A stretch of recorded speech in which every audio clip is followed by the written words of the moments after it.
we reserve.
It being 6 o'clock, I call the October 2021 Town of Clayton Planning Board meeting to order.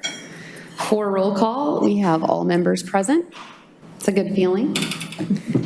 Item number 2 tonight on our agenda is adjustments. Are there any adjustments to the agenda needed?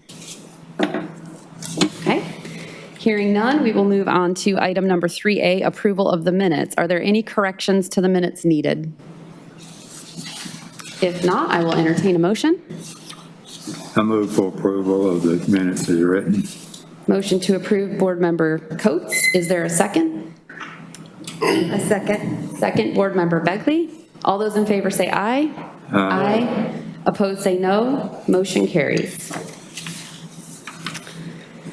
The next item is number 3B, adoption of the 2022 Planning Board meeting schedule. Are there any questions about the proposed schedule? If not, I will entertain a motion. Motion. Okay, motion to approve by Board Member Powers. Is there a second? Second. Second, Board Member Lee. All those in favor say aye. Aye. Opposed say no. Motion carries. The next item on the agenda is number 4, introduction of new staff, and we'll now hear from the Planning Director.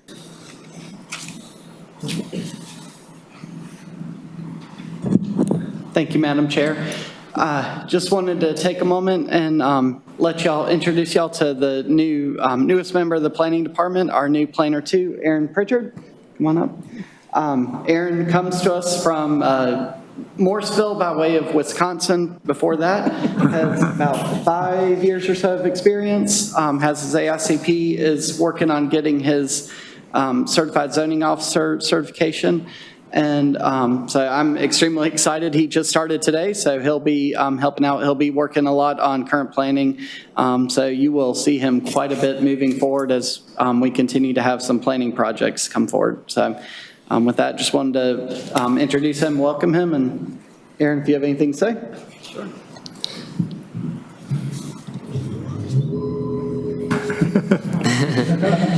Yeah, just wanted to say I'm really excited to be here. I've worked with Ben previously, and so I know how capable he is. And when he told me that there was an opening here, I knew it was a good opportunity. So, yeah, I hear we're really busy, so I'm sure I'm going to be in front of you a lot moving forward. Yeah, that's it. Growth plan, we just heard from staff, and he is going to sanitize the podium, which we'll try to do this evening between speakers.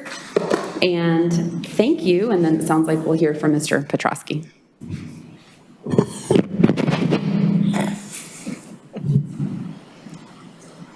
All right. How y'all doing tonight? Thank you for being here.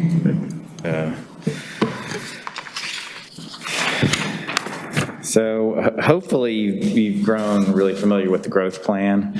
I'm just going to hit some highlights on kind of really overview, but then what we've been doing the last couple weeks and trying to kind of address staff comments and public comments and comments from different departments and just put some final changes on this plan. But I'll do a plan overview and then really dig into the revisions since the 9/15 draft, which is the major draft that you all kind of seen since September, and then we'll get into discussion, next steps. So, big picture, what is a comprehensive plan? It's a strategic plan for the town. The adopted plan was from 2015. A lot has happened in the last 6 years. And really, we started on that plan, I think, in 2014. So, it's a lot has happened. The future land use map needed to be updated. That was really the main impetus for this. Staff was finding that, during rezoning discussions and that sort of thing, things had changed in a lot of different parts of town in terms of infrastructure availability and recent development approvals and that sort of thing. So we really needed to just kind of refresh what our game plan was, in particularly some of the growth areas. Some clarification needed, and then also just updating kind of those understanding of needs and how we're going to be addressing them over the next 1 to 2 to 3 to 5 years. So that's really kind of what led to this. This picture is from the old plan, but you can see kind of what we've been experiencing, this 63% growth of the town since 2010, really significant. And, you see we've gone from, 16,000 people to 26,000 people in 2010. And then, if you look at what we have coming in terms of the pipeline, the development is significant, about 6,000 new homes approved, but not yet built. And that could translate into quite a few more people, and it probably will. So we need to kind of get ahead of things in terms of infrastructure and things that contribute to quality of life as well. So Public engagement was a big part of this plan, even though coronavirus tried to throw us some curveballs. But we did have stakeholder interviews. We had really good feedback on the community survey, 2,300 responses. I thought it was 1,600, but it was actually 2,300. So a lot of folks chimed in on this. We had meetings the winter of 2020, and then we had a public meeting that was pretty well attended in October as well, October 7th this month, and then online comment form on the draft plan and that sort of thing. So, looking at the draft plan, it looks similar to the old plan, but it's a lot has been updated. We really looked at what was still relevant from the previous plan and what needed to kind of be refreshed and be rethought. Similar layout in the old plan. We're kind of divided into these different sections that have a different topic area, but the content has been kind of overhauled. And the vision, what we're looking for in 20 years from now, is a thriving, diverse community with small town ambiance, a home for families, quality housing, easy access to shopping, dining, parks, and schools, and a vibrant downtown and growing businesses. And that's kind of the overall vision. And then there's goals for each topic area. Those topic areas: land use and housing, downtown, economic growth, parks and natural resources, services and infrastructure, transportation and mobility, and arts and culture. How it's laid out, typically there's a goal and then policies that support that goal, and then individual strategies that can help us move toward that overall goal. The draft future land use map, there were some minor changes from the previous adopted future land use plan. Some of those changes related to the commercial and mixed use centers, those neighborhood and community centers. We changed the boundary of them based on kind of the size of those and the location of those also changed. We added a few to encourage convenience-oriented retail in a few parts of town where there is none, and there is some potential for residential growth. We updated the community center footprint. It's really trying to look at land banking for future non-residential to add to the tax base and create local jobs and that sort of thing. We updated areas on residential growth based on utility analysis, so working with the utility department and understanding what areas could be served kind of in the short and medium term with water and sewer, because that's a primary driver of what kind of residential is appropriate and feasible. Changes to downtown as well to reflect the character there. And then floodplains were shown as open space, just to realize that and set expectations that we're not going to be growing in the floodplain, because that's not really the best place to put homes and stuff like that. So getting into the revisions since the draft from September, there were some general updates. Pictures have been updated. There were some text updates for clarity. We're still working on some of the pictures. There could be some pictures that get subbed out as we get more recent or ideal pictures. The steering committee kind of wants to fine tune some pictures and what to use where.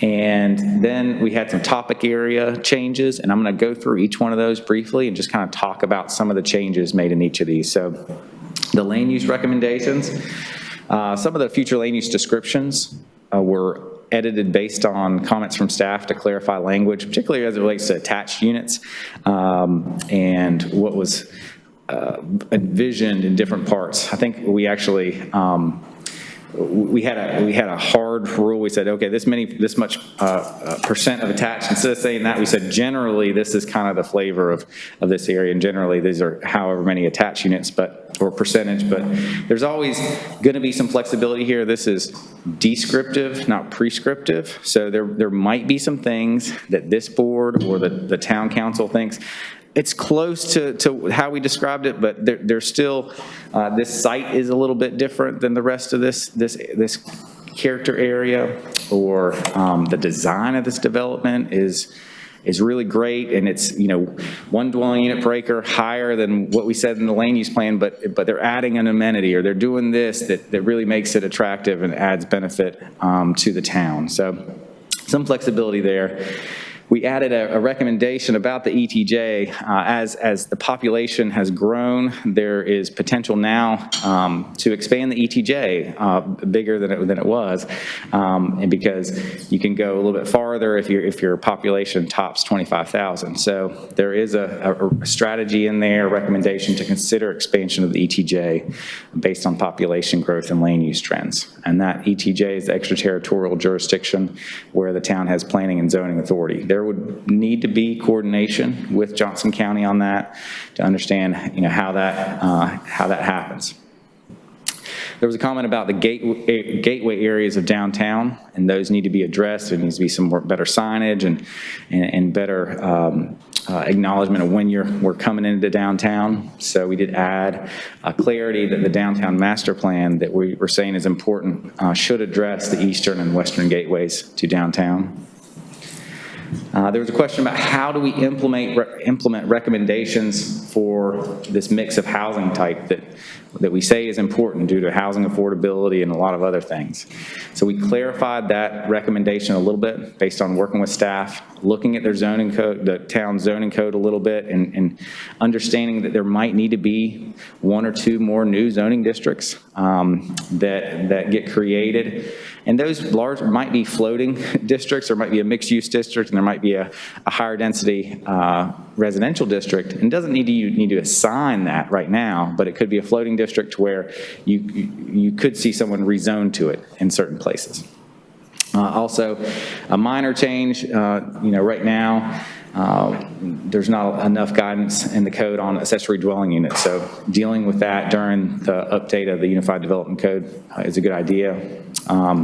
We did get a comment on the land use plan about reducing the extent of the high-density residential area south of US 70 Business near Durham and John Street. We talked that over with staff, and we're recommending no change to the future land use map due to right now there's a mix of single-family homes, but then there's also townhomes and apartments in the general vicinity and included in that area. So we're recommending it stays high density just because that whole area, including the single family homes, is in the high density future land use area does not mean that those homes are going to change. It just acknowledges there's a mix of some higher density housing in that area. So those are the major land use changes. Downtown, one of the biggest changes was related to the extent of the downtown core. This is the maroon, darker red area along Main Street, a block or 2 on either side. We did revise that and we extended it along East Main as shown in the current future land use map to include a couple of the narrow properties on the south side of the railroad there. So the maps on your screen, the one on top is the draft as of September. The one on the bottom just shows that extended a little bit along 2nd and then down Main Street a little bit. The downtown support area, there was a comment that the maximum density of 20 units per acre was not supportive of some small scale residential infill projects that might be in character with the area and fit. So we did increase that a maximum to 25. Again, this doesn't necessarily change that there still will likely need to be a rezoning and there likely would need to be a development approval, but it was a valid point that some, townhome projects and that sort of thing, even small scale apartment projects, or they can look at putting a couple homes on a fraction of an acre and it can be over that threshold. So we just want to acknowledge the potential for that residential infill and know that there's going to be some decisions and going forward on that. There was a comment about alternative modes of transportation and supporting new technologies, new transportation technologies, especially in downtown. We got that from the joint meeting with the planning board and you all, and the town council. But then we also got that comment at the public meeting as well, that we need to be thinking about that proactively, especially in our downtown. So we did add a strategy on that about supporting alternative modes and emerging technologies, including electric vehicle charging stations, and golf cart parking, and scooters, and micro transit, and stuff like that. And that's going to be an evolving part of your downtown, so hopefully more detail will come out related to that in the downtown master plan update when you all elect to do that. There were some changes suggested to parking recommendations. We did clarify those recommendations, including adding a recommendation to evaluate ways to fund the creation and maintenance of new parking downtown. It's not, I don't think it was enough just to say we need them, but also we need to figure out a way to sustain them and keep them up to date and maintain them. So think about that was something that staff thought was needed. Additional priorities for sidewalks and crossings. There was a lot of input on this, and there's a need for sidewalk connections and improved pedestrian crossings. The level of detail in this plan related to that, we do have some suggestions in priority areas, but the bigger opportunity is the pedestrian plan that's ongoing, and hopefully those can kind of document all those needs, and we're going to provide those recommendations to Patrick and Ben, and hopefully make sure they get rolled into the pedestrian plan prioritization process. The last one in downtown is about social districts. There's recent legislation that was approved that allows towns to designate a social district. And that social district allows for alcohol on sidewalks in designated public areas, particularly in downtown areas. So this is something that a lot of towns and cities have been lobbying for, and it was passed. So this is an opportunity. We're not saying that, it needs to be here and in this area or that sort of thing, but we did want to recognize that as an opportunity, and we added a strategy that says, consider designating a social district and think about it further. So that was another change in there.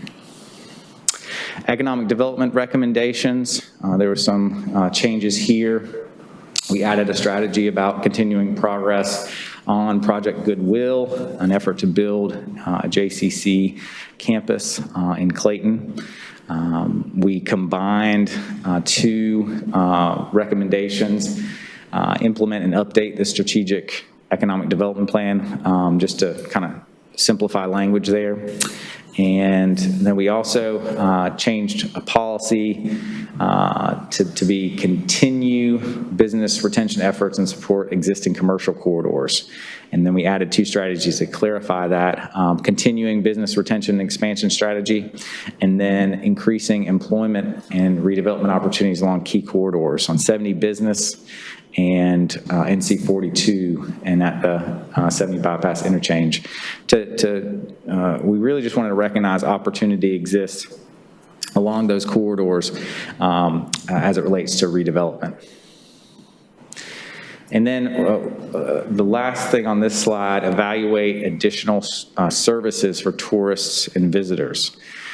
This is kind of related to downtown, and it could include a visitor center or a welcome center or a kiosk. But right now, the chamber fulfills that role by and large. But it's something that the town needs to continue to talk with them. Are they okay with fulfilling that role, or do we need to think about something to augment what they're doing, or if they'd rather it happen somewhere else, or maybe it's a complementary. Maybe there's a kiosk or something when they're not open or something like that. So just making the town more friendly to visitors and reinforcing the town's identity. It already is a regional destination. So just kind of embracing that a little bit. Parks and natural resources. There was a comment the term spine greenways was not defined, so we just defined the term. Those spine greenways to be existing and planned public greenways shown on the Parks and Greenway System Map in the plan. There was a comment on the importance of safety in parks and greenways.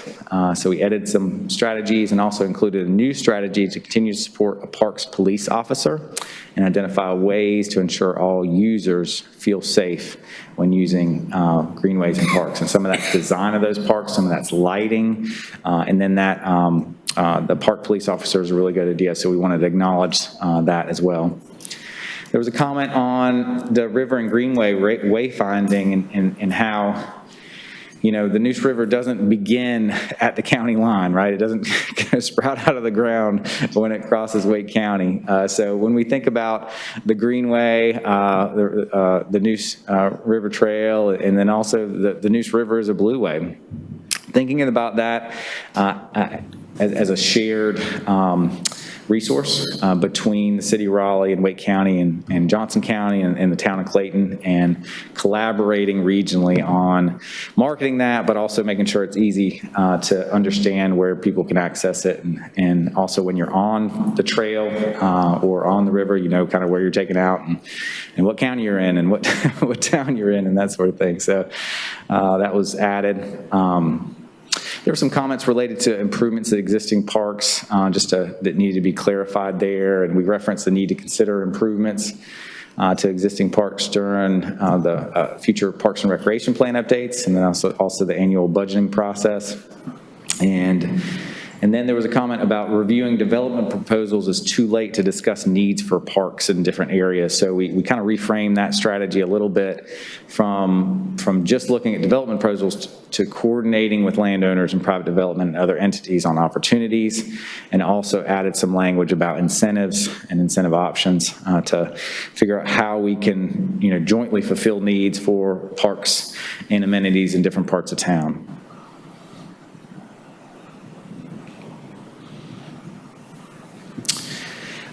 Still on parks and natural resources, open space recommendations. We got a comment on those are too specific, so we edited that language in a number of places to specify that exact requirements and standards and incentives should be determined during the update of the Unified Development Code. So knowing that this plan makes some recommendations on and provides some guidance on how some of the changes to the UDC could happen. Some of that conversation will need to happen at a later date. So we wanted to provide enough guidance, but we didn't want to specify this is the only way to achieve this bigger goal of addressing park and open space needs. Downtown open space improvements, we just edited the language there a little bit to provide some flexibility to determine priorities. There's some options you have downtown. Do we need new parks and a couple new neighborhood parks, or do we invest in existing parks and green spaces? And we probably can't do both in the near term, so there's some prioritization that's going to need to happen there. Requirement for existing resources map may be too much. So there's a suggestion in there. There are some places in town and in the planning area, so in some in-town limits and some in the ETJ, that you have some really important natural resources. You have a number of creeks that drain to the Neuse River, also to Middle Creek on the south, and there's some steep slopes. There's some a designated natural heritage natural area, the Neuse River forests, which and then also some heath bluffs on the south side of the river that are designated as some of the most important habitat of that type in the state or even the greater region. So it's important for you all and also the town council to kind of know where some of that stuff is as it relates to development proposals.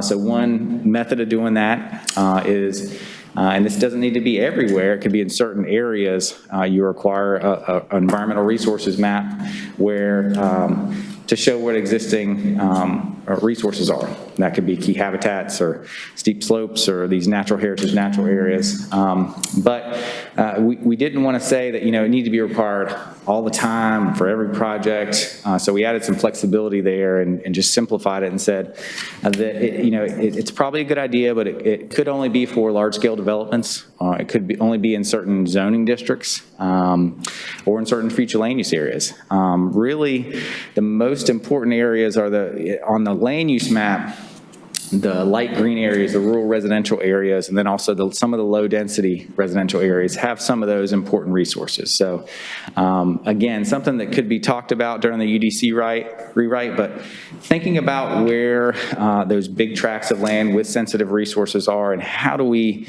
just enter into a conversation, usually that could be a a point of discussion and influence the design of development through conditional zoning in some of those sensitive areas. There's also a comment about low-impact development and how it should be incentivized to reduce stormwater impacts. So we added some consideration of incentives and or the development of a low-impact development manual, other educational materials to support stormwater site design. And those are things such as rain gardens, bioswales, green roofs, pervious pavements that allow for not only retention of stormwater, but also infiltration so that you're recharging groundwater and allowing that to filter water as it goes back into the aquifer and it doesn't just immediately get released into a tributary along with sediments and other stuff. So those low-impact development techniques are beneficial, and there's some that are more urban that you could see on urban projects. The Stevenson building did some of the underground retention. That's kind of an innovative way to treat stormwater. There's also some things that could happen in more rural areas, like your street cross sections, and we do have a recommendation in there to look at your street cross sections in particularly that more lower density, the rural area, and maybe provide some flexibility there for innovation. It could be that you allow a swale section in your lower density areas, and that saves the developer money, and it might actually improve water quality as well. So something to think about. And then there was a recommendation about the farmers market and how we need to acknowledge the good thing we have going there and support local farms. So we added a policy and strategy about supporting local agriculture. Infrastructure and services and mobility, mostly minor changes here. We did meet with Susan Locklear from the engineering department and talked about plan recommendations and stormwater. Didn't result in many changes, but we wanted to make sure that the direction that we were going was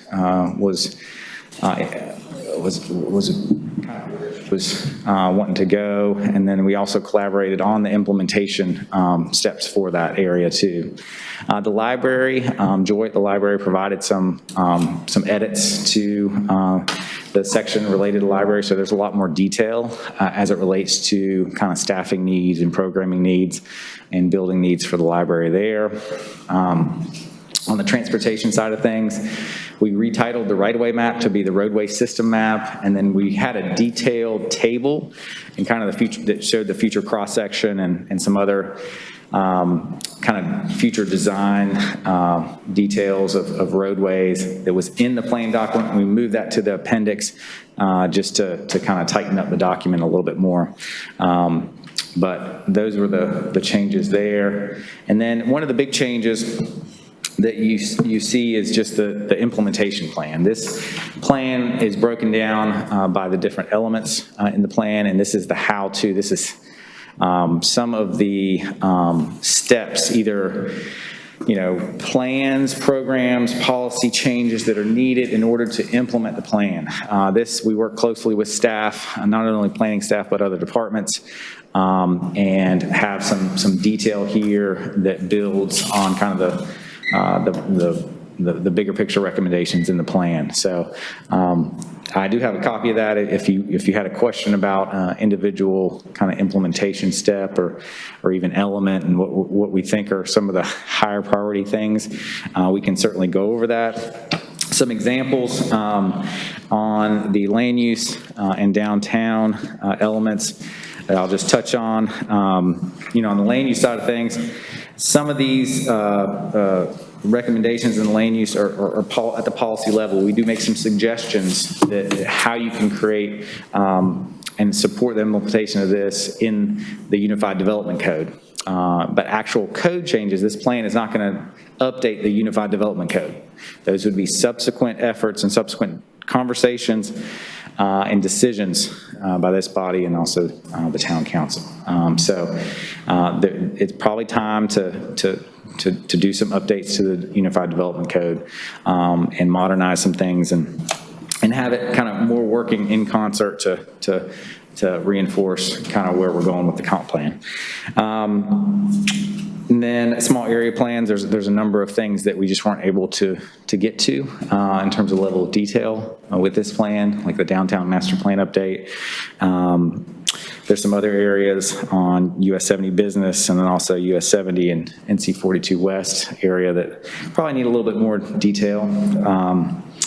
And then on the downtown side, I mean, there's some things. The downtown master plan is important. Resurveying the town's historic district is something that we think is important. And then continuing to monitor and evaluate parking recommendations and some other small things like pedestrian improvements and crossings. And then some big things, considering what is the future of Main Street. Right now it's a DOT road. Kind of limits what the town can do in terms of streetscape improvements and that sort of thing. So it's worth a conversation of, is the town willing to take that over long term? If so, then designing the future improvements and then implementing would be part of that. So it's just an example of some of those implementation steps. There are a few late-breaking edits that we'd like to see in the plan. So if you would endorse or recommend an adoption of this plan, we would suggest that you recommend adoption with additional staff edits. Just some minor changes, adding the downtown library as a responsible party and one of the downtown implementation steps. Clayton Center, adding them as a responsible party, and a few things where it makes sense. And then also mentioning supporting the growth of the library and by investing in the programming, staffing, and building. And then the arts and culture goal, the Clayton Center and the library and Parks and Rec departments to this section, because they kind of all play a role in the arts and culture in town. So we wanted to acknowledge all those players. So that's kind of all of the major edits. We had some minor things that we edited, but those are the major things that we touched on.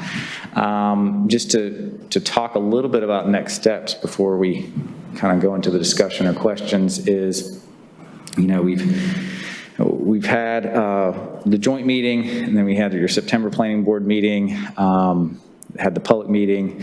This is that planning board meeting there, and then when you all send it forward, then it would go to the council for a presentation and discussion on November 1st with a public hearing and potential adoption or adoption with changes on November 15th. So that's kind of the schedule for this moving forward. But at this time, I'll kind of stop and see if we have any questions or discussion. Thank you so much for that presentation. Are there any questions? Feel free.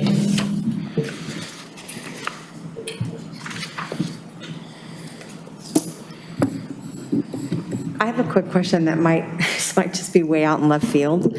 I didn't hear it and I didn't see it anywhere. Was there ever discussion along the way of, and maybe this isn't possible, but adding a train station or a stop from the railway that comes through in Clayton to bring people in and take them out as part of transportation? Yeah. We did mention in the mobility section the opportunity for premium transit in Clayton. And what that looks like, probably in the near term, it is the bus rapid transit, because that facility does have funding in the regional MTP, the Metropolitan Transportation Plan.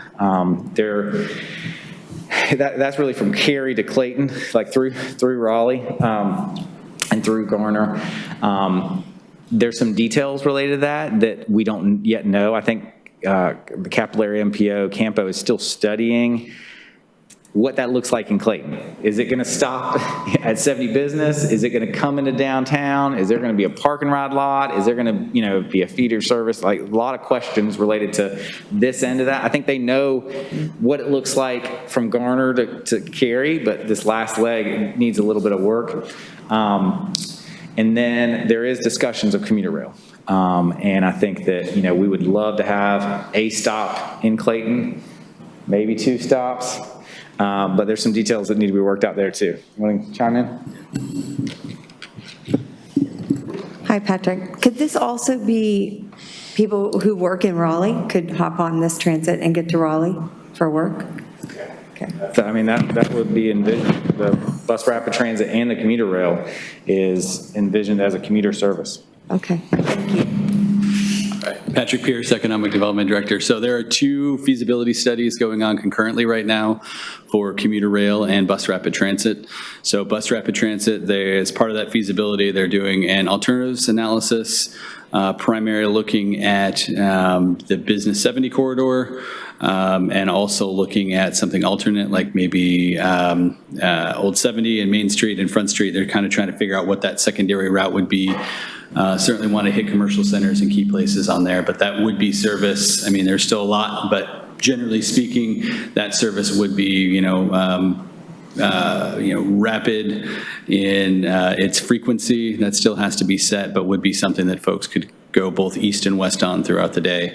In terms of, and Jake's just right on that, that's got, I think, a little further along in terms of funding and planning and opportunities there. The commuter rail, that study is also going on right now, and that is looking really the only option being, the current line of Norfolk Southern. They have a study going right now that's going along with the feasibility study, and we continue to engage as staff with that, and I think you're going to see more activity and action on that come the first 2 quarters of next year based on meetings we just had today. So that's moving forward, but probably not at quite the same pace as the bus rapid transit, because that's a big investment, but buses and bus stops are a little easier to put in the ground than train stations and train routes. So hope that answers your question. Yes, thank you.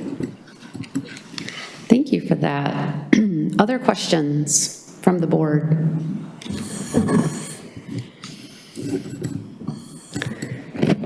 I'll throw in my 2 cents. I've loved being a part of it. I'm excited about the details that I've seen, and I've a lot of the changes that have been made since the last time we read it, I thought were great, improved it, and that's all I got to say. I'm very supportive. I want to move forward. I think, to me, on page 74 and 75, where it talks about implementation is where we really need to go. And I think everybody that's been involved with this process, acknowledges that our UDC update needs to happen sooner than later. So I think this putting pressure on the council to say this is important and you need to continue to follow through on what you started. So I'm going to support the adoption or the recommendation for the adoption tonight. And I think we've done a good job. Obviously, we all need to admit that these things are going to change as we learn more, and we need to acknowledge this is a very fluid, living document. But I think you've done a good job. I think everybody involved done a good job, and we need to move it forward with this being our guiding document. Great. Excellent. If there, go right ahead. This is not a question, it's just a comment on the railroad connection. I moved to Clayton eight years ago, and one of the first things I heard at that time was being considered was to have a commuter rail from Smithfield through Clayton and Garner into Raleigh. Obviously, since then, Raleigh has upgraded their train station significantly. I had not heard, and I don't know that it's not going on behind the scenes. I hadn't heard a word about any kind of a commuter rail similar to that since 8 years ago. Mm-hmm. Is there?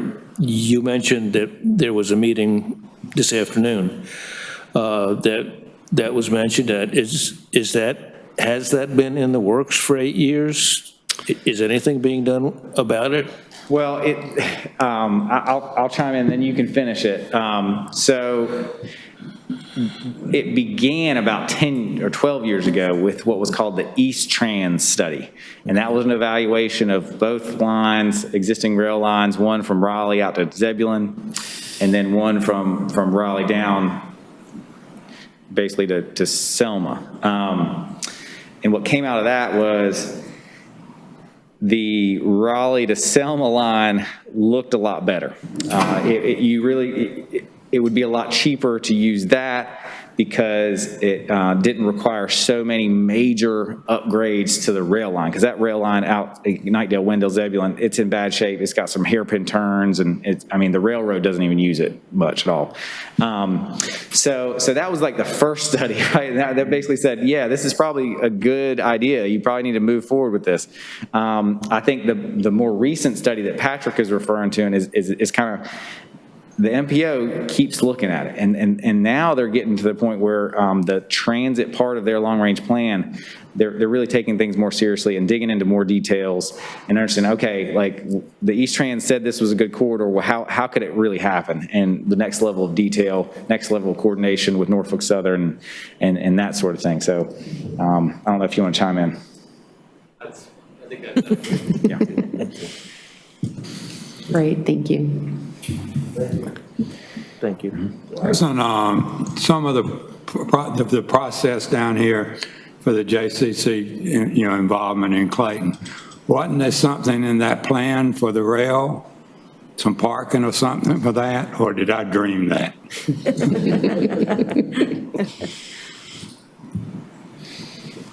Sorry. Maybe stand back here. Maybe use the microphone.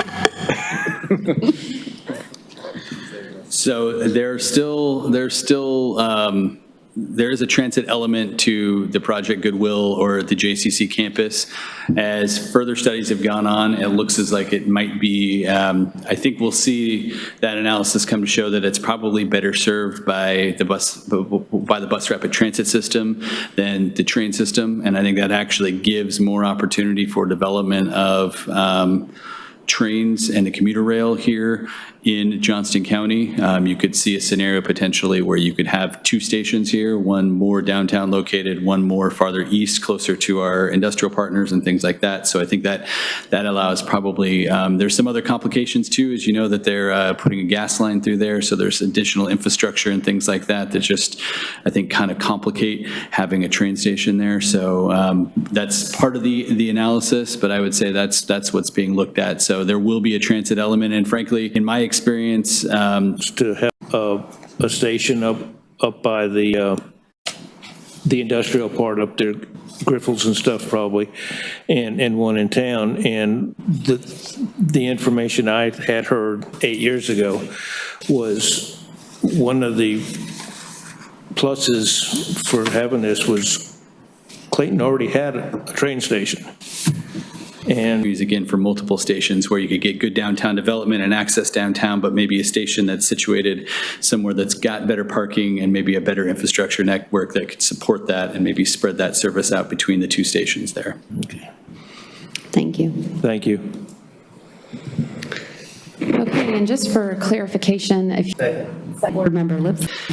So tonight, we have a recommended tech community to look at our requirements for preserving steep slopes and protecting steep slopes, as well as we've, at this point, at least 2 variances dealing with steep slopes. So again, it's not measures roads, parking lots, impervious surfaces, except as specifically authorized, and golf courses, agriculture, and forestry activities not conducted according to accepted best management practices. This slide here just gives you the objectives and policies from the 2040 growth plan relating to natural resource protection, as well as the draft 2045 growth plan that Jake just presented to you. Again, the language is very similar for these 2 sections. But essentially they consider steep slopes to be secondary resource conservation areas. The growth plan, both the currently adopted 2040 growth plan and the draft 2045 growth plan, still recommend protection of them, but not as high a level protection as the primary resource conservation areas.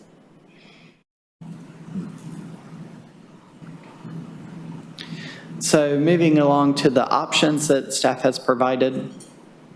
Option 1 is, again, just to reorganize the section and clarify the definition of steep slopes. No real substantive changes on this option. Option 2 would require that steep slopes 25% or greater and directly connected to the 100-year floodplain, wetlands, or stream buffers, and at least 5,000 square feet of contiguous area and size be considered resource conservation areas and protected.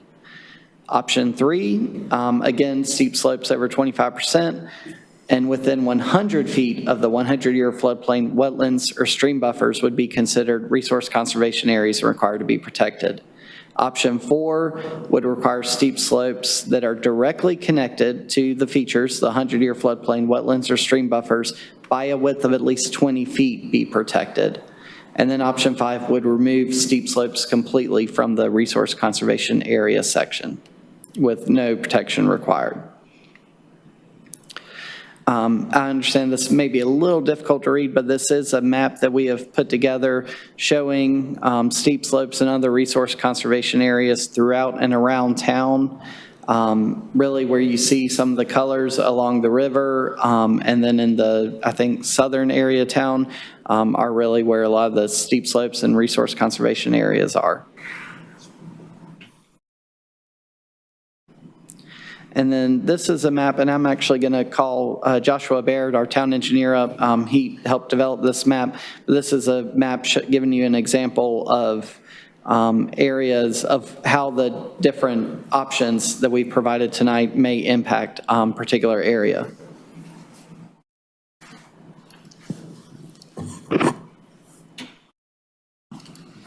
Thanks, Ben.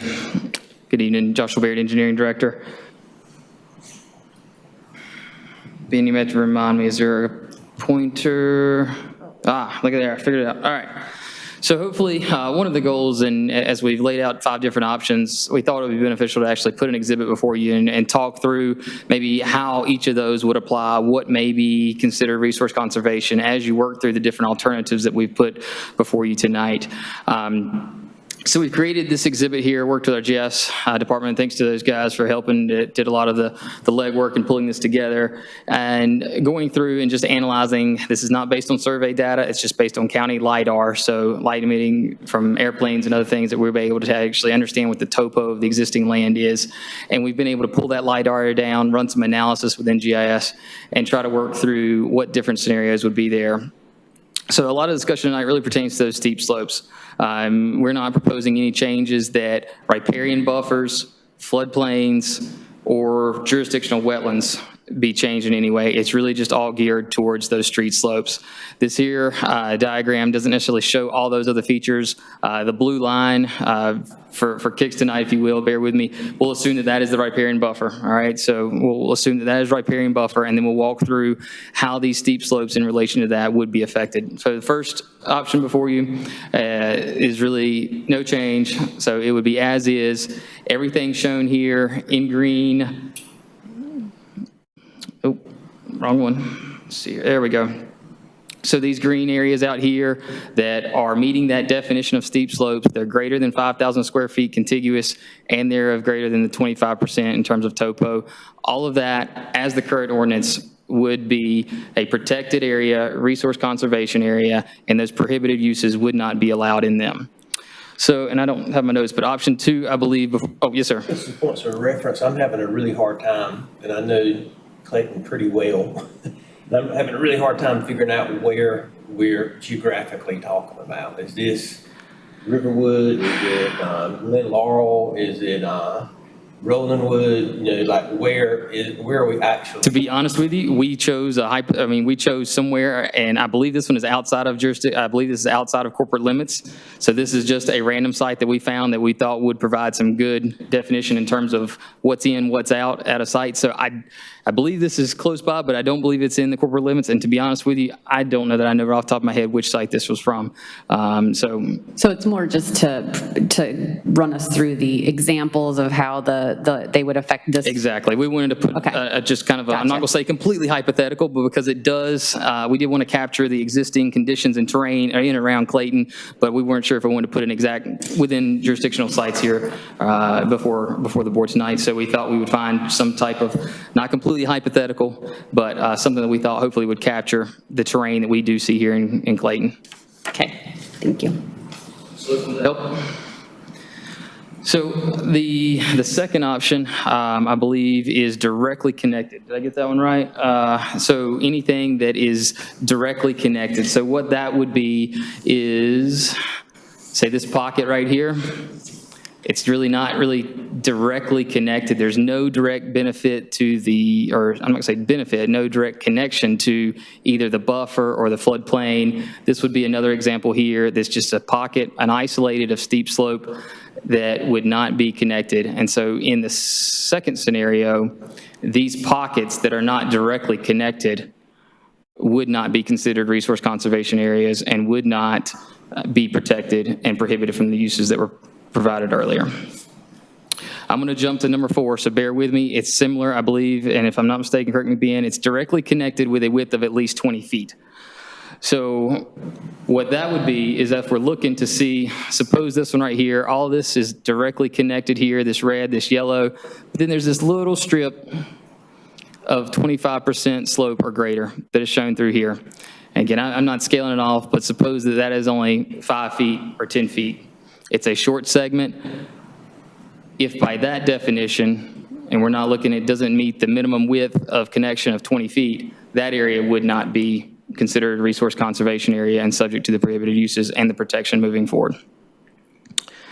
The other option, third, I believe here, would be anything that is within 100 feet of the buffer or the floodplains. And so that's what this yellow is.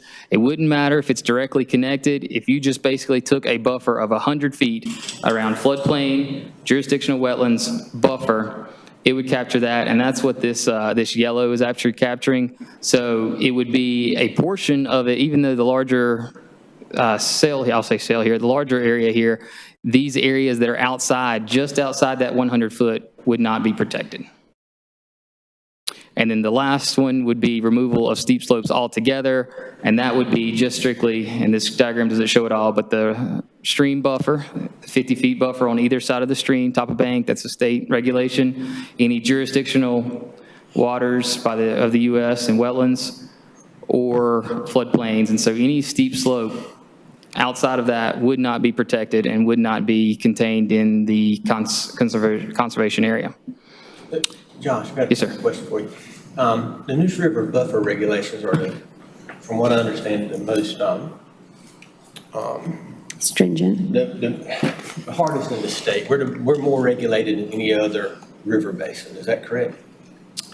There are other basins out there that have the 50 foot. It's 2 zones, zone 1 and zone 2. To my knowledge, there may be some other municipalities that put what they consider conservation buffers on those. But to my knowledge, there's no other than the water supply. There's some, I believe, I don't know off the top of my head, maybe Catawba. There's some other water supply that do have some 100-foot buffers in there, but for the most part, it's the 50 foot in the Neuse River. And that is enforced by the state. We do not have delegation to enforce those buffer requirements. Yes. What I go back to is that this is something that Army Corps of Engineers nor North Carolina Department of Environmental Resources, is that correct? Quality, yeah. Enforces. It's something that we're choosing to enforce. And then whenever I look at it, and correct me if I'm wrong, but don't we have, in some of our mass graded subdivisions, we have like 3-to-1 slopes that are actually a steeper slope than what we are saying is a protected slope? Because a 4-to-1 slope is something you can mow with a lawnmower. I mean, in theory, mostly. I mean, it depends on comfort level, right? I mean, You look equipment at and it, comfort you know, level. What are we really protecting? You know, I can understand if we have something that is, you know, severely steep, you know, but, you know, we're allowing people to mass grade and create slopes that are greater than what we are saying we're protected. And, you know, obviously they can be graded, they can be seeded, they can be maintained long-term. So to me, I'm just wondering, why do we want to enforce something that we're not mandated by the state or the federal government to enforce? And I think that's a great question. I'm just curious, though, did you have many more slides to go here? Because we're kind of getting into discussion, and I just wanted to double check in there with you. Don't know that. No, oh, no, don't be sorry. No, that's good. No, it was. Yes, do you want to hit that? Or Good you want me to? segue. There is one other slide here. So there was some benchmarking. We did look at some other jurisdictions and tried to put in terms of other jurisdictions. I know that's kind of small, but where do we stand in terms of other jurisdictions? So we did find several other jurisdictions that do have a slope condition, an area condition, and then there's some also that did have a certain distance within them. And so this is just a handful of kind of benchmarking communities that we wanted to put before you in terms of how others handle and how others have set their code in terms of conserving and what these resource conservation areas are.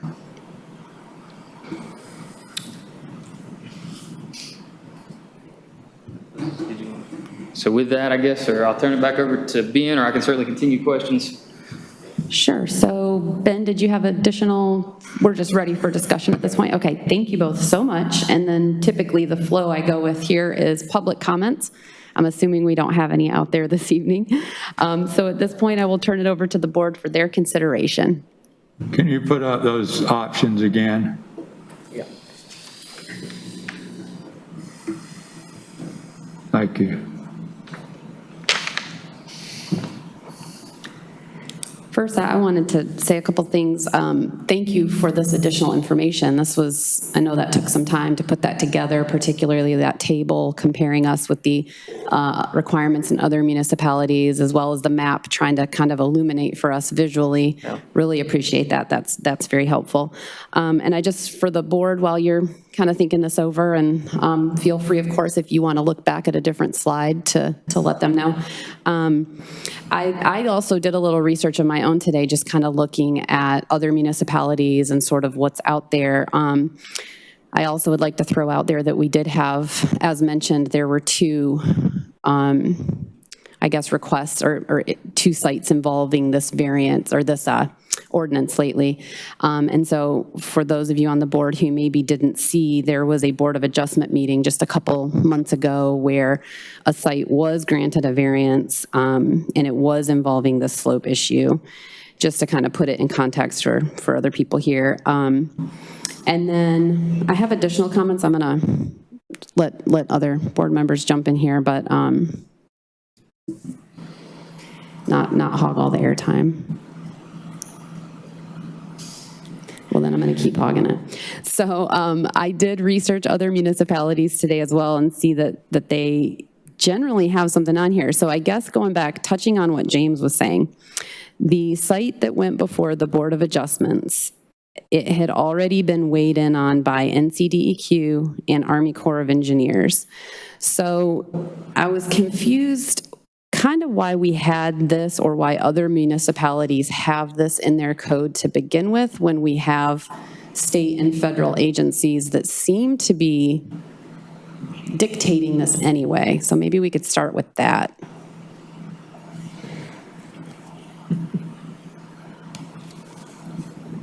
Yeah, so I think it's a valid question, and I hope I can do a good job of working through it. I think one of the goals would be to compiling. So you've got all these different agencies. You've got federal agencies, you've got state agencies that all work together in this. You know, you've got floodplains, Army Corps of Engineers, DEQ, FEMA. And so, again, I can't speak to, I wasn't here for creation or when it was created, but I feel like there is something to be said. It's pulling all the different requirements together. And correct me if I'm wrong, but I believe the requirements, they have to be platted. So it's platting them. It requires them to be platted. There's certainly things in plat and surveyors that they must show on a plat, but this is actually calling them out. It's saying, here, the due diligence was performed. We know that the Army Corps weighed in on this, that the state weighed in on this, and it is shown on there. It's all pulled together, and then it is just called out as an area that is to, I guess, work towards the natural habitat, and it's protected and conserved through there by just pulling it all together as a project comes through the review. Do you want to add anything to that? I mean,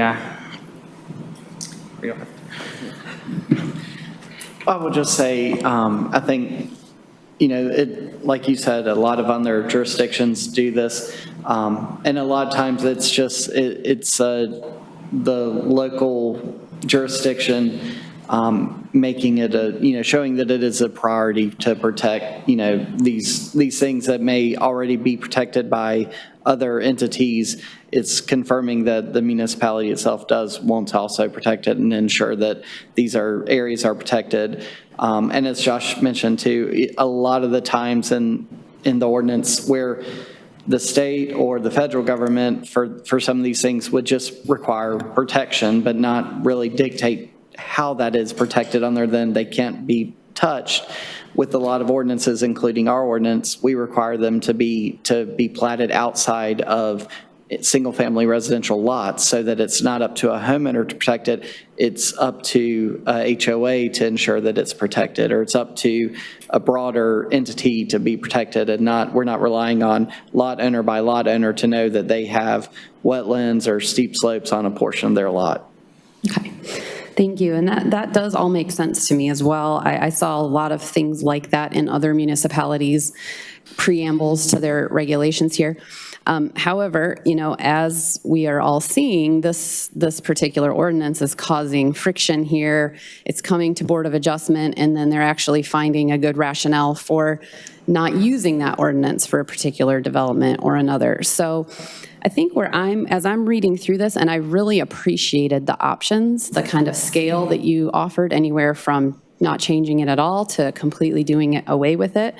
I guess what I'm looking for is I don't want to needlessly send anyone through the variance process. I don't also want to duplicate state and federal regs that are really going to trump our ordinance anyway. On the other hand, I don't want to do away with something if it's actually useful and kind of preserving and protecting something that we all care about here.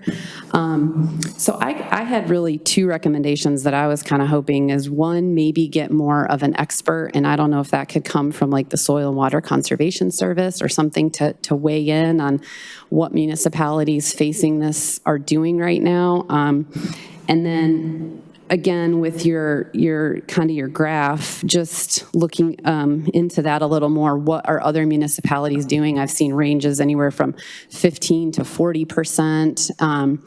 And so to that effect, I was thinking, I wondered if there was a way we could do a map of kind of like what you guys included in the staff report. So it would show all the high slope areas, but the ones that are not under Army Corps or DEQ jurisdiction. So I don't know if there's a way to filter those out, because I'm wondering, are we changing an ordinance for if it's just a tiny fraction of area that's affected, or if this is really a bigger problem than maybe what we realize. Mm-hmm. Yeah, I think we can certainly provide that. One of the hurdles or challenges that we will run into is with the wetlands. We pretty much know, on terms of the stream buffers, by default, anything that shows up on the latest NRCS soils map or the USGS maps, and we have that data, we can easily GIS analysis to run and put those buffers on those. We also have our floodplains, so we have our floodplain data, we can run that analysis. The wetlands is a little bit more difficult. There is some national wetland inventory. Nothing's been field verified. It kind of looks at some topo, some soils, and I'm not going to say guess, but to make some educated assumptions in terms of where some of those wetlands are. So a lot of the times with the wetlands, they do require an actual field determination for Army Corps of Engineers staff to actually go out and look at that to see, does it meet the biology, does it meet the hydrology, does it meet the soils, does it meet all the different aspects of what a wetland would be considered. So we can certainly run that. There just may be that limitation in terms of the wetlands. We can go off of the best information we have. I feel pretty confident about some of the stream buffers, the floodplains, and then we can look at that in terms of the slopes and see where those areas are, pull those areas out that would meet the slopes that would not be one of the others. Just be mindful, and we can certainly have that disclaimer that, this is not, any wetlands haven't been field verified in terms of what the data we have for the jurisdictional wetlands. I thought maybe that would come up, sorry, one last thing. I thought that might come up about the wetlands, because, so as I was looking through all the options here, one thing that was consistent is you brought that determination of resource conservation area to the top of the reg here. And so as you go through, the following are considered resource conservation areas. It lists 100-year floodplain, stream buffer area. Then it goes to slopes, and it only addresses,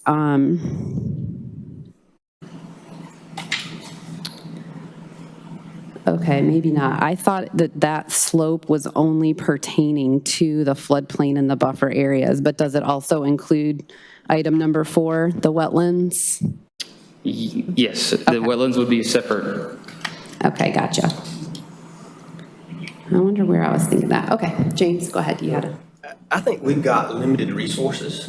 I think we've got limited resources. We've got limited time. I see you working every day, you know, and I see you are working at probably 200% of what an average person's capacity is. So to me, I feel like the state and the federal government, you know, they're there to do their jobs. They're expert at what they're doing. If they felt like this was a priority, they would mandate it. And I think that, you know, for us choosing to do it, especially when you're talking about a slope that is maintainable, or some of these slopes are maintainable with a mower. You know, when you think about it in those terms, that you could actually, you know, ride a mower up this steep protected slope, that really is what blows my mind, you know. And I'm not saying that you might not have a sheer, you know, Ravens Rock situation, you know, that obviously needs to be protected. But I'm just saying, is this where we want to put our priorities and our limited amount of resources that we have? Because there's a lot of other things you guys need to be doing. And personally, I think that we need to fall back on what the state and the federal government's requiring. And that needs to be in our ordinance. And we do not need to have the additional language, and I'm supporting option number 5. Mr. Moore. Well, I disagree with James. I support option 2. I think anybody knows in a fast-growing area, and this is just coming from the coast, living in Brunswick County, Hanover County, and living down east in Nash County. The best land has probably already been taken. Mm-hmm. And as we grow out, I think what's left is the wetlands, the land near floodplains, and you get into areas that the land is more subject to flooding. And just because a variance is made by the Board of Adjustment doesn't mean that was a wise decision in the long term for that homeowner or those homeowners. Mm-hmm. Our job, I think, as a planning board, we should be looking down the road. What's in the best interest of future residents and homeowners? And I'm not coming from it from a developer perspective. I'm coming from somebody who's lived in those areas, who's worked emergency management in plenty of areas where it's been inundated with, we would just say, water, your wetlands, your flood areas. And so I'm a big proponent of making wise decisions on future land management. So, and I think when we say, well, the feds have the regulations and the state, everything we do, it's been granted to us the right to legislate and regulate by the General Assembly of North Carolina. Everything. We can't do anything unless the General Assembly allows us to do it. And if you have to remember too, just about everything that we zone or rezone has already been regulated by the state, whether it's through the administrative code or general statute. You can think of a gas station. Well, we zone a gas station, but the fact that they get to sell the gas is regulated by the feds, DENR. Everything we do. So using those examples to a layperson may sound good, but people who understand how everything is regulated from the federal to the state down to the local, is very few things that we, in our whole zoning ordinance, that some federal entity or some state entity doesn't have prior oversight.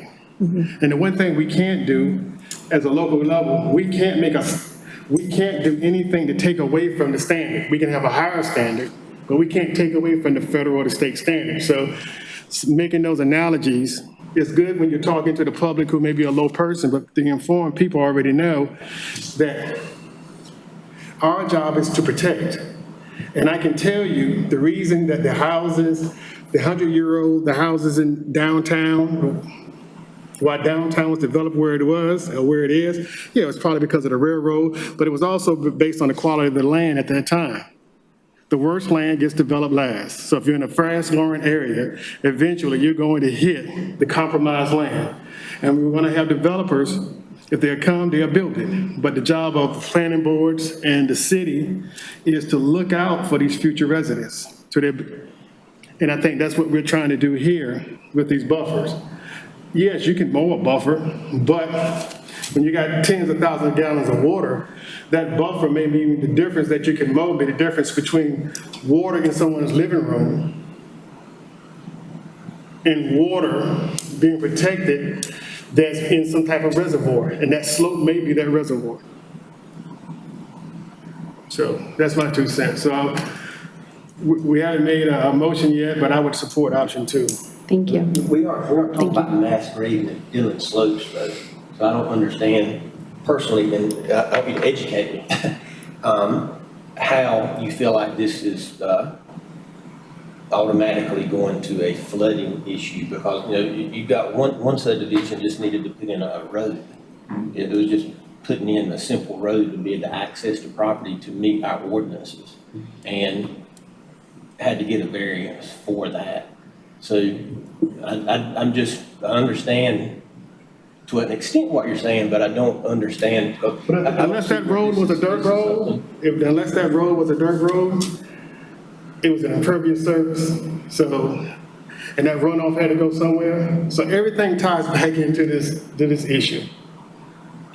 Well, to add in, I did find today there was I was looking at like a government think tank website, and they said that what they have found with slope ordinance specifically is the best combination seems to be having a quantitative threshold, which we do have. That would be our 25% or whatever percent, as well as a variance process. So, you know, we'd like to reduce the number of variances. It should be a process that fits more properties, but in fact, we did resolve the previous property through a variance process. Just throwing that out there as 2 cents. One other question, is this something that could also be tabled for a month while we get maybe like a soil and water resource person up here, or maybe give us more time to look at what other towns are doing? Like, we just got to see that table this evening.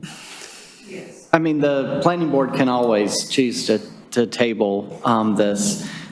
Or continue it, would that be more accurate? Yeah, table it or continue it to another meeting. I do not know if there's a strong desire on council to see something about, done about this, or see these text amendments within a certain amount of time.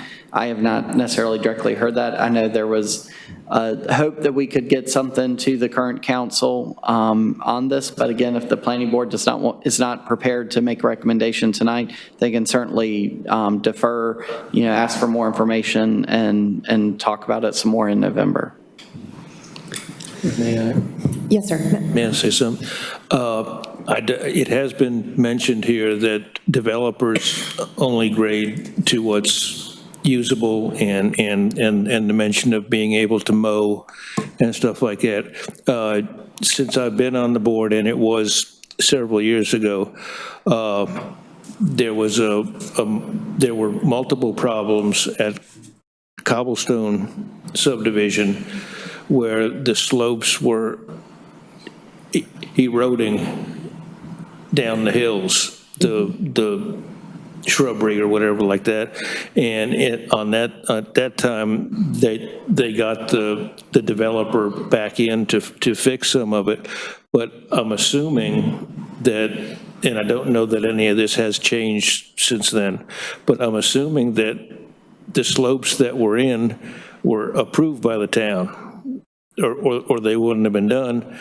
If that slope, and maybe they weren't expecting that much rain, but this was in multiple places at the time, and it was multiple homeowners coming here saying my backyard's washing away.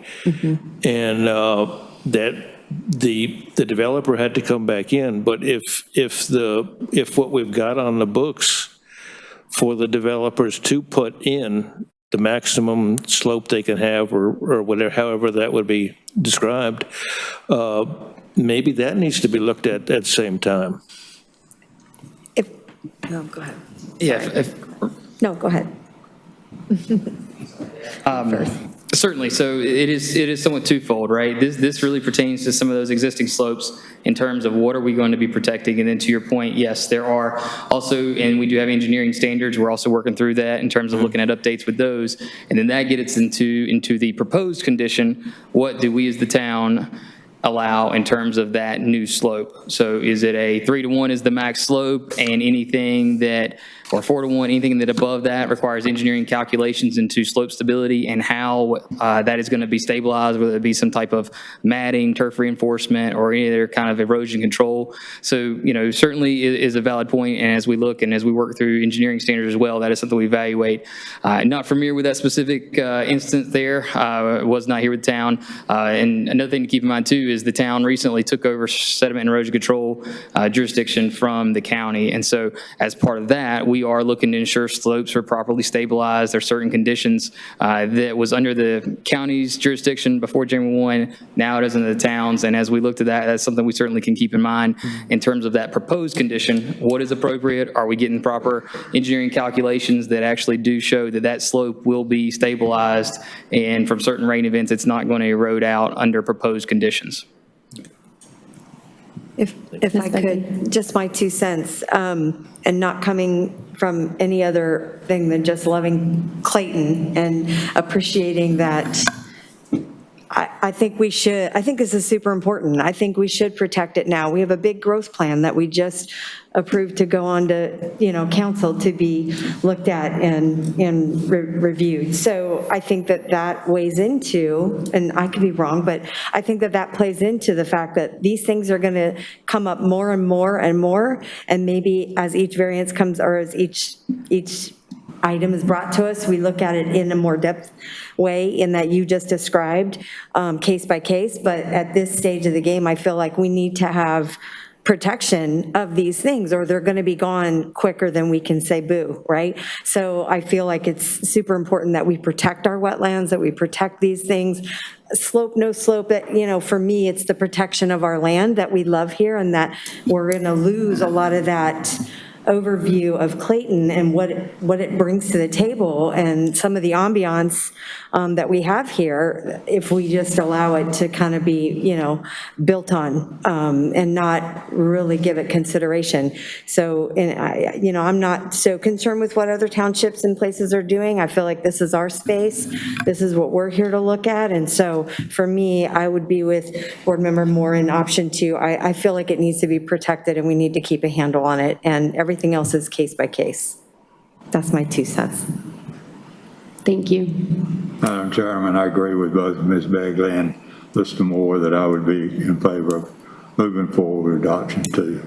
Okay. And that would be option 2 for the 3 of you, you're thinking? Okay. Other board members that we want to hear from? Anyone else? I just want to say I agree too. I don't feel that 2 variance requests should dictate an amendment to a language. And I think that's what the Board of Adjustments was created for, to see these and make the decisions based on case-by-case basis. Thank you, Board Member Lee.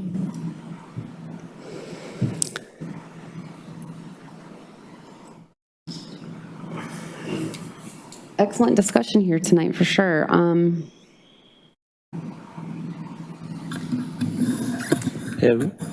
Yes, sir, Chairman. Have we made a decision to hold off until next month, or are we getting individual votes now? Is this No, we don't have a motion at the moment. There's not a motion. Yeah, we don't have a motion. I think we're all kind of thinking this Yeah, through. I mean, one thing I will just say for me, even though we are not the final deciding body on this, obviously this is going to town council. One thing for me, anytime I'm dealing with an ordinance change, something like that, is I don't like to do it without a lot of forethought and kind of some research.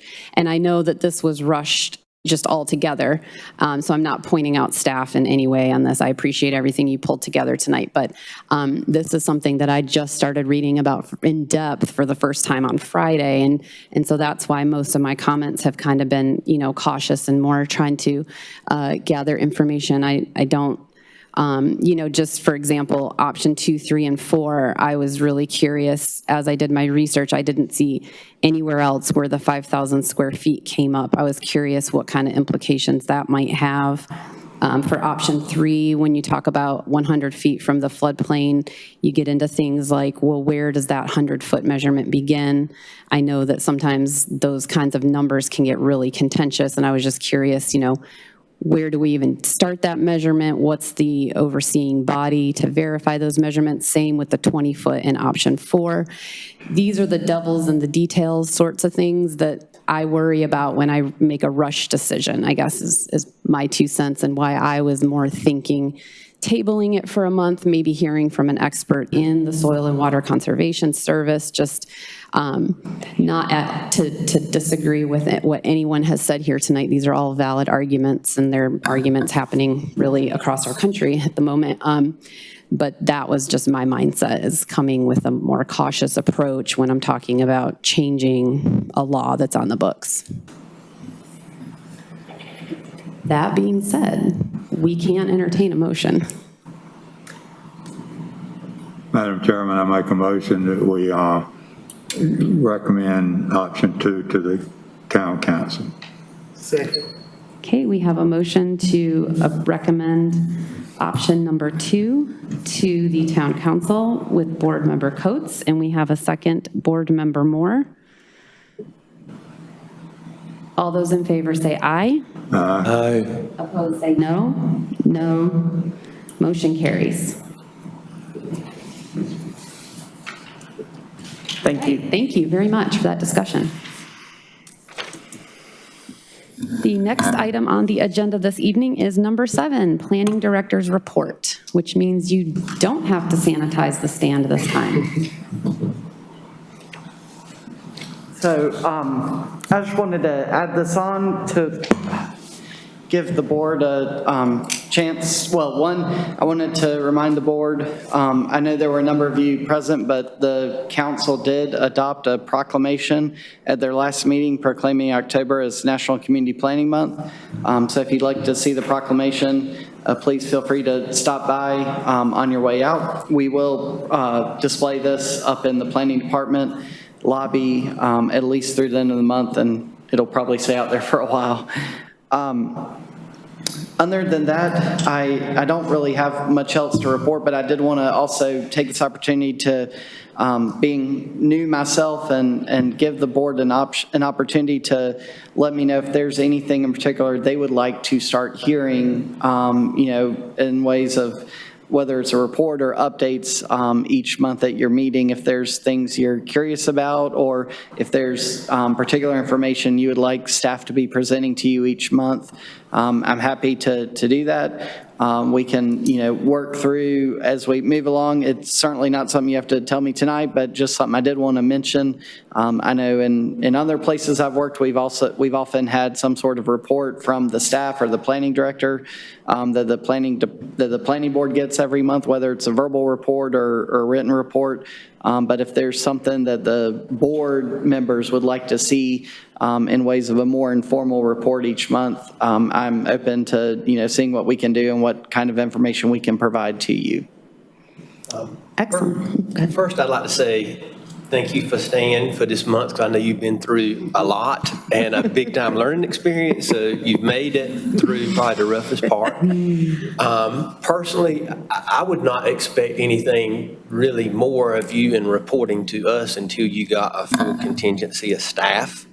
But once you get a full contingency of staff, I would love to see something like Haley used to do for us, where it was like a monthly report of, like if something fell off or something, came in and somebody had a pre-application meeting, and I can't even remember, how she put it together, but I know it's in your files.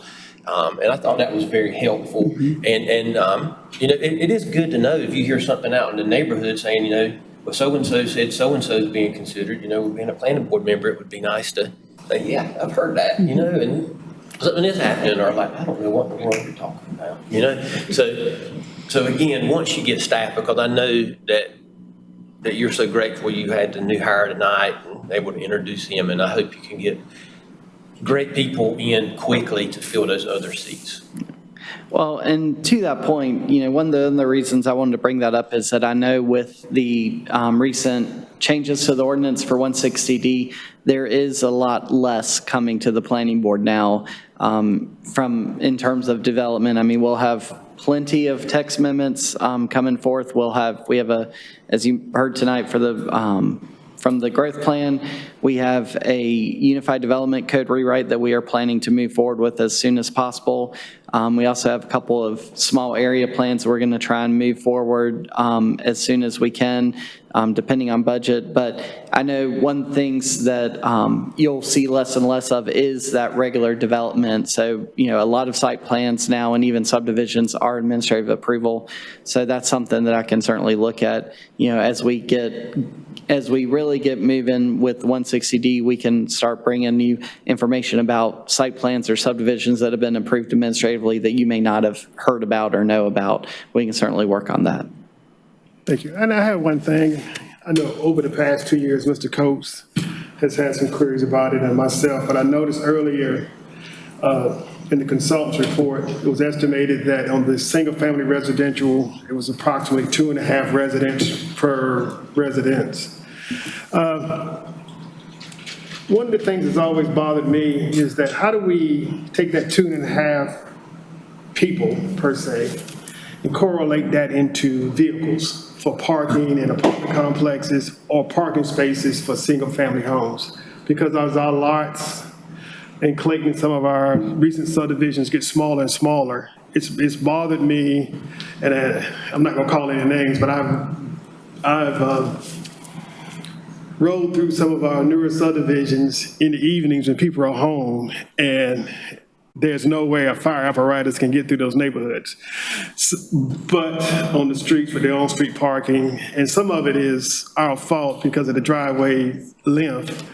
You got a single-family home with a driveway length, you can hold one car with no on-street parking. So somehow somebody miscued the numbers. You don't have to be a rocket scientist to figure that out. But I would love to have a conversation.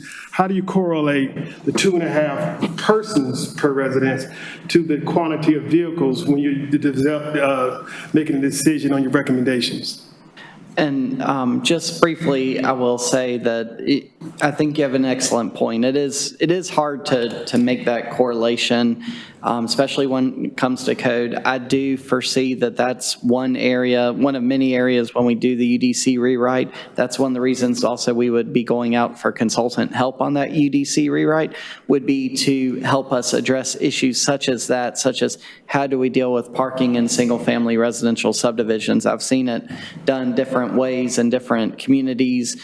And there's always a natural, really a natural battle between not, wanting to allow the smaller, more compact lots while still ensuring that we keep our streets as clear as possible for first responders and especially fire trucks to get through. We do have a fire code that designates and requires a certain minimum amount of street to drive on. But then, when you start parking cars on it, you do greatly limit that. So I would say I think the best place for that discussion will be during the UDC rewrite, because I do foresee one of the things that we'll be getting into is looking at the smaller lot residential subdivisions, as I believe we'll probably continue to see more of those, and figuring out how do we craft our code so that we can ensure that we don't end up with relatively narrow streets with a lot of on-street parking that then narrows them even further. But yeah, it is an issue. There is no, I don't think there's a magic bullet or a magic equation that anyone can tell you, there's an average of 2.5 people per house. If you use an average of 3 parking spaces per house, you're always going to be fine.